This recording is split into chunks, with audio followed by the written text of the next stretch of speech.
Hello, welcome back to Bonaventure Time. I am so excited for today. I've made some different videos. I've kind of, I don't know, my philosophizing brain has just kind of been going around. So I just made a video on the analytic of the sublime. I also just finished one a little bit ago on existentialists and kind of more introduction into what they are. How should we perceive them, especially as Catholics? Can we take anything from them, or do we look at them suspiciously? So I just made a video on that. And so I know I've kind of jumped around, but I thought now I would kind of just start focusing on what I really love. And again, this is the phenomenologists, not all of them, but I love especially Hildebrand, Stein, and Wojtyła. And I really, for those who know me, they know I have a deep love and respect for Edith Stein and her work. And so today I really wanted to talk about her and some of her work. I made a video on her problem of empathy, and that's going to come up a little bit today.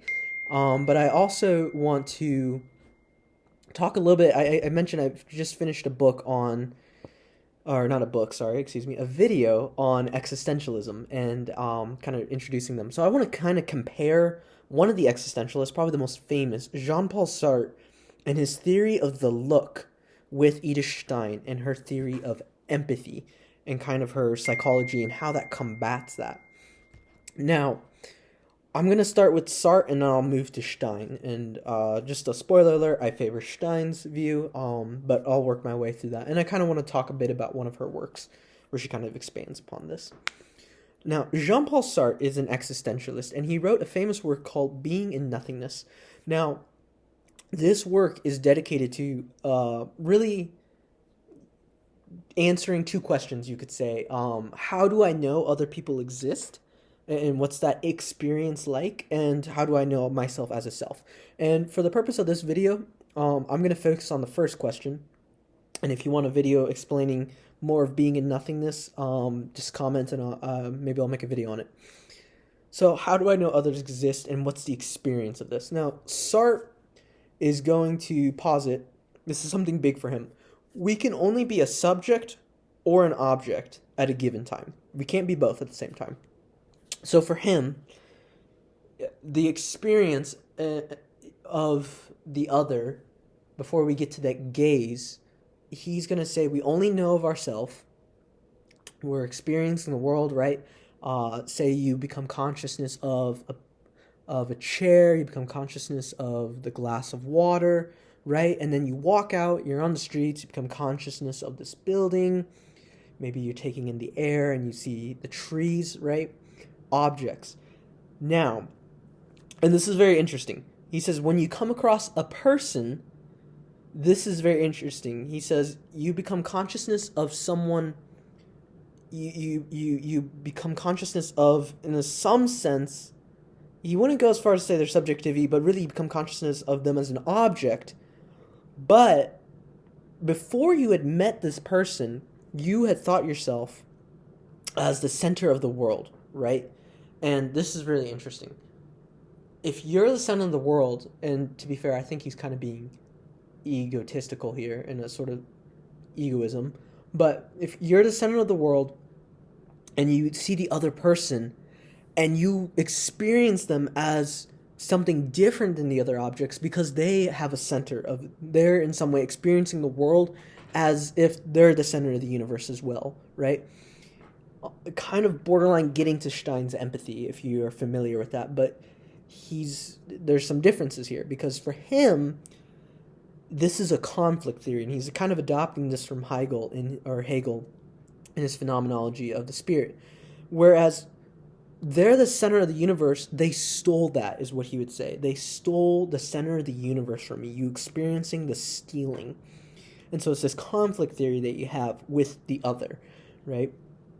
And when they steal this center of the universe, not only that, but when they gaze upon you, Sartre says that you feel a sense of shame because you're being looked at as an object, right? So you were the center of the universe, it's been stolen away, and now, when you were the subject, now you have become the object. So, for Sartre, the theory of the look is this objectification, really, you could say, where you feel a sense of shame. And for him, shame is nothing other than being looked upon as an object. And this is interesting because he adopts a conflict theory, and I've talked about this in a couple other videos. He adopts it from Hegel. But he doesn't move past subject and object. He doesn't think you can be those at the same time. You can only be the subject or the object at a given time. Can't be both at the same time. And if you read the beginning of Love and Responsibility, Wojtyła clearly diverges from this thought, and many others have. But that's Sartre's theory, and this is the theory of the look. It's very interesting.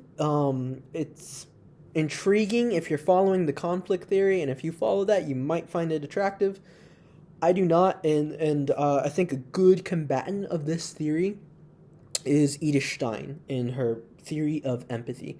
Now, I didn't really go in great detail of the theory of the look or being in nothingness. Again, if you want a video on that, perhaps I'll make one if you comment, if you really want to learn more about this. It is a very interesting theory.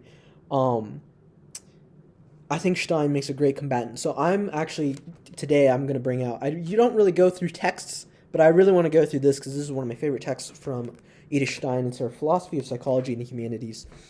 It is split up into two treatises, one on the individual and one on the community.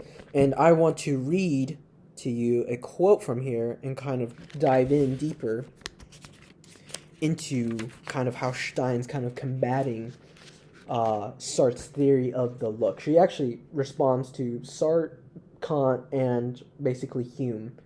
So basically empiricism, transcendental idealism, and the theory of the look in this work. It's a brilliant work. It's one of my favorite from hers. But Stein says on page 292, as soon as I am conscious of a person paying attention to me, right, so there's the idea of the look, even of the mere existence of persons who could have knowledge of me and my doings, I act like I'm conscious of being under the eyes of a spectator who comprehends me and my doings, overt and covert, inspects me and evaluates and judges me in every possible respect, or under the eyes of a companion, in the very widest sense, grounded in the structuration of the person as such, who can participate in my life. So this is where Stein, and perhaps you noticed that she's diverging from this theory of the look, where Sartre would say that you merely become an object, and it's this conflict theory, right, where a spectator, right, I act like I'm conscious of being under the eyes of a spectator. She's kind of acknowledging Sartre there, but she goes beyond, and I think what she's highlighting in this quote, and really in her whole treatise on the community, is this idea that Sartre overlooked the idea that the other can be my companion. And she says that, right? Or under the eyes of a companion who can participate in my life. Now, this is big because for her, and she does this at the beginning of the treatise, she defines, she makes a distinguishment between an association and community. She says an association is where you perceive another as an object, but a community is where you perceive another not only as an object, but as a subject. So she's really moving past here, and I think this is really interesting because she says, who can participate in my life, right? And I think she's really bordering on the ideas and really kind of implicitly re-emphasizing her theory of empathy. And again, if you're not familiar with that theory, I made a separate video on that, so I won't go into great detail of it here. So if you want to know about that more, I would go check out that video. So participating in my life. And I don't think it's just merely this idea of like, right, I see them, I cross paths with them occasionally. Stein really gets into this idea with her theory of empathy of knowing the motives of another and actually feeling into, right? Einfühlung is the German word of empathy. It means feeling into. So really feeling into the person, right? Receiving their subjectivity. That's the difference here. Whereas Sartre would say you can only be seen as an object in the theory of the look. And this is really interesting. I should say this.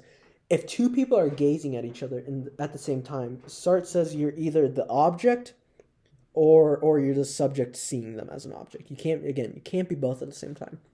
So it's very interesting, but she seems to go past that you can receive another in subjectivity with empathy. And actually, I'll read this later. There's a lot of great quotes that I want to go through. So now I'm going to go through a little bit more of some quotes in this text really quick. I just find a lot of this really great. There's so much here, but I'll try to limit myself to just a couple key passages. And what's really interesting is she's going past in her community. She really wants to expand the empathizing, and I want to read this quote too.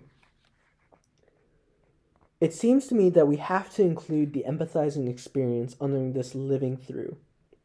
Whoever has pursued the life of someone else with complete devotion, perhaps as a mother follows up the life of her child, might know it better than her own. Now, this is really interesting.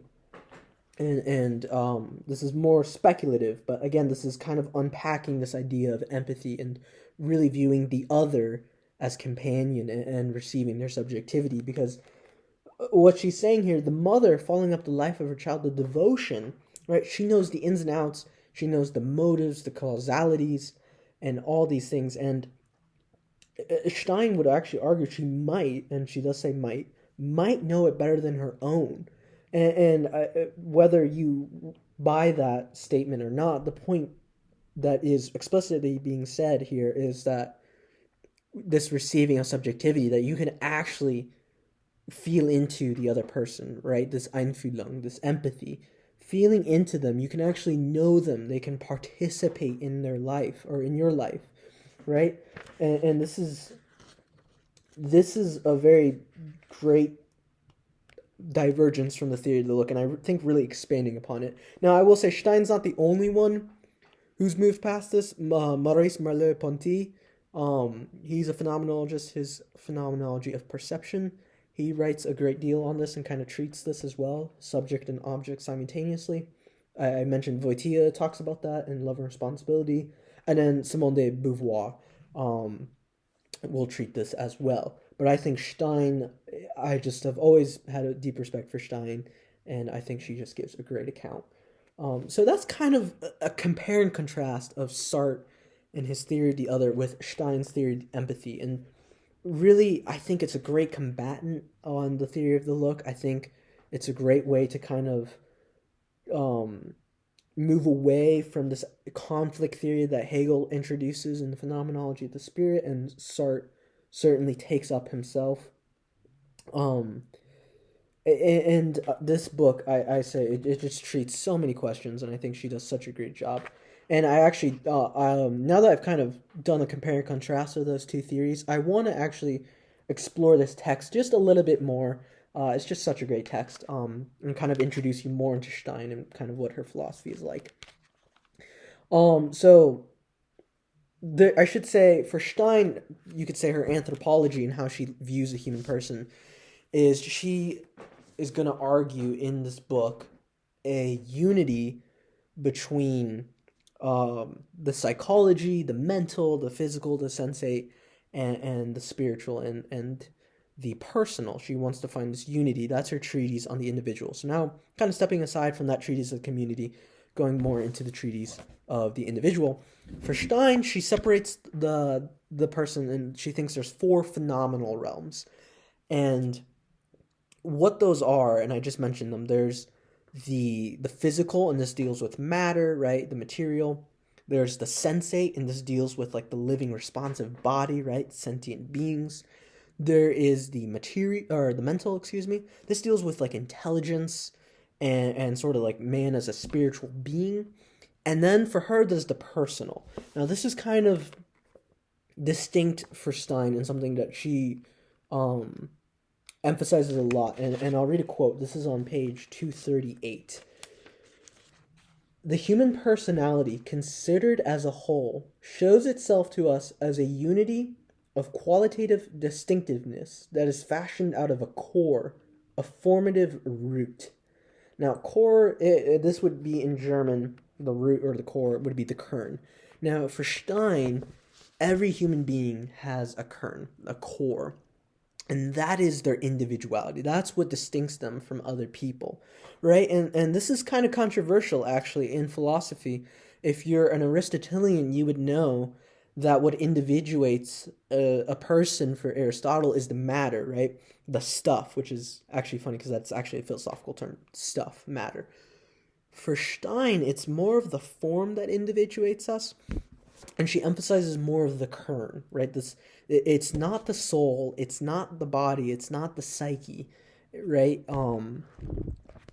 It's the kern, and this is very interesting for Stein, and that is what she believes what individuates us. And there's another quote that I want to read to you. What she's doing with this Kern and in this psychology that she's building. And if you didn't know, Stein actually started as a psychologist before she moved to philosophy. So she does a lot of great works in psychology. And the theory of empathy really was a psychological and then some philosophical development. But what she really wants to combat here in psychology, especially in the individual and sentient causality, and sentient causality really just refers to the causal relationship happening within the living responsive being. And I can, maybe I might make another video kind of talking about these treatises a little more, because I'm not really giving them, I'm not doing it fully justice really here. I just really want to talk a bit about them and just kind of touch the surface, you could say. But she's combating with her psychology against people like Minstenberg, or I don't know if you know Wilson. He's a modern or really a contemporary philosopher. And this idea of determinism, and it's not just in them. For it's in Rousseau. You're gonna see it in Karl Marx, right? This idea of materialistic determinism, and it happens in psychology for Minstenberg, who's another psychologist, who Stein references numerous times, as well as Wilson. And it's this idea that we have these sort of reflexive actions within us for them in a psychological standpoint. So like they did studies on animals, and they see the reflexive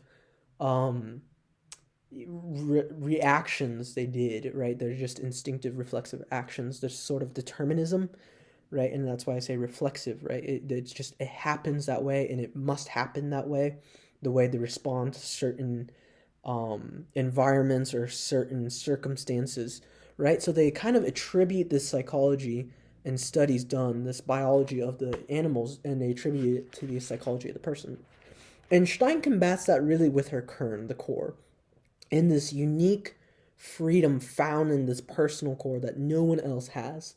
And she has another great quote that I want to read, and this is on page 92. She says, "Furthermore, we know that the sentient state of a person at any given time does not depend only upon the history of her life and the present circumstances. Rather, her entire life is decided by the core personality, by that invariable repertoire of being that is not a result of development, but on the contrary, prescribes how development proceeds." Clearly contrary to determinism, and she's really fighting that with that Kern she's emphasizing. And this is really interesting because she also emphasizes, and later on in this text, that this determinism, that when it comes down, you can study psychology, and she says it can give you probabilities, but the human will and motives can change at any given time, right? There's a spontaneity that she gives, a freedom. And what's interesting, I think that quote is so interesting because, especially when she says,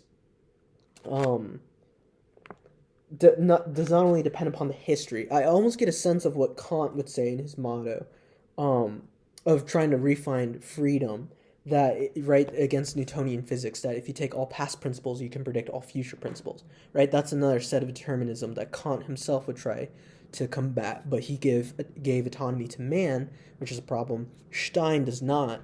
So this is a more perfected, I think, idea, but I think you could almost sense, whether she meant it or not, you could almost get a sense of that's what Kant was himself trying to do. But I think, as you can see, as Catholics, Stein really perfects this and finds it in the core personality. But also, she doesn't give autonomy to man. If you know the life of Stein, she actually was pretty much agnostic for a lot of her life. But what phenomenology does is it opens up the questions to many. To all questions, really, into the phenomenology of religion, right, the spiritual. and she's really finding that autonomy is not given to man, but still tackles this issue of determinism. And then, so yeah, I think I think it's a very beautiful uh, line there, and I think it really encapsulates her psychology, that she's really trying to define a more precise psychology in line with the humanities, but she's really combating this determinism that this does not give you, right, necessity, right? Psychology does not give you, and the other sciences, really, for that matter, do not give you, right, conclusions and absolutes. They give you probabilities, right? It's inductive, it's not deductive, right? And I think that's just a wonderful combatant of that. And before I close this, I know I'm kind of getting more into Stein here, and perhaps perhaps you're thinking I'm going too long. I just want to kind of go through one more line and just kind of explore more her psychology, because I find her psychology really interesting. On page 60, Stein says, "If I forgive someone for an offense for the sake of the remorse he feels, then first of all, I notice that remorse, but that's not all. Rather, I take it within respect to the posture of mental hearkening back of which Fander spoke." Now, Fander was a psychologist, and this idea of hearkening back for Fander was this idea of social acts, we respond to them not coming from our own current of experience, which is a term in phenomenology just referring to our own consciousness, but we respond actually to them through by noticing the hearkening back is to another's current of experience. So this is kind of her laying out again that empathy, the receiving of subjectivity, the understanding their motives and the feeling into that. Where with a social act such as forgiveness, you don't just recognize remorse, but you actually recognize the demand that of forgiveness that's required, not from your own consciousness, but actually by becoming consciousness of the other person's consciousness, right? And this is just such a fascinating thing in empathy for Stein, that we can actually become consciousness of another subjectivity. Again, kind of going back to where I started this video, right? It goes so far past Sartre's theory of the look that we just merely view others as objects, or we ourselves are looked upon as objects. This empathy, receiving the subjectivity, right? You're actually feeling into them. You actually can know their motives. And this is, for her, kind of exploring the realm of social acts such as forgiveness and showing the value of them. And in a sense, I think it kind of goes past the egoism that is perhaps hidden in Jean-Paul Sartre's theory of the look, and this idea of when I begin, I begin as the center of the universe, right, in some sense, which I think is a flawed view, because for Sartre, right, you begin that way to become, to know, right, that question of how do I know others exist. You have to start with this idea that I'm at the center of the universe.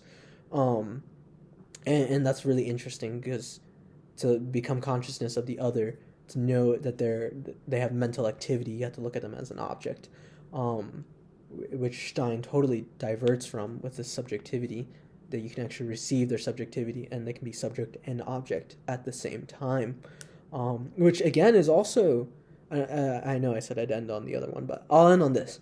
That's also a really great divergence from the Cartesian thought, right?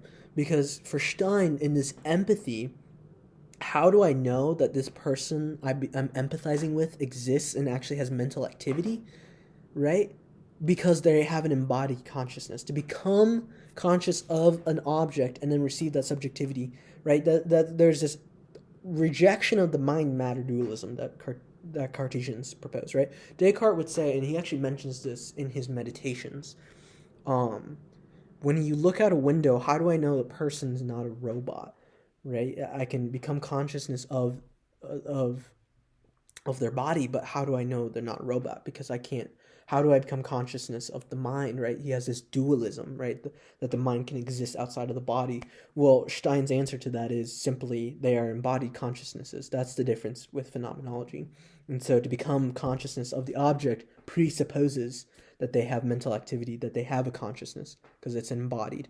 And then that leads to a theory of empathy, that you can go past that and receive that subjectivity. So I think this is a wonderful response to Jean-Paul Sartre and Theory of the Look, and I think this text is a wonderful response to transcendental idealism with Kant, but also empiricism and really tackling the problem of this over-idealization of science, and that it gives us absolutes, but it actually gives us probabilities, and humans have a freedom, and she perfects it way more than I think Kant does, and really emphasizes that core personality that we all have. So I hope you enjoyed this video. If you did, please like it and please share it, and subscribe if you haven't already, and I hope to bring more videos to you. God bless.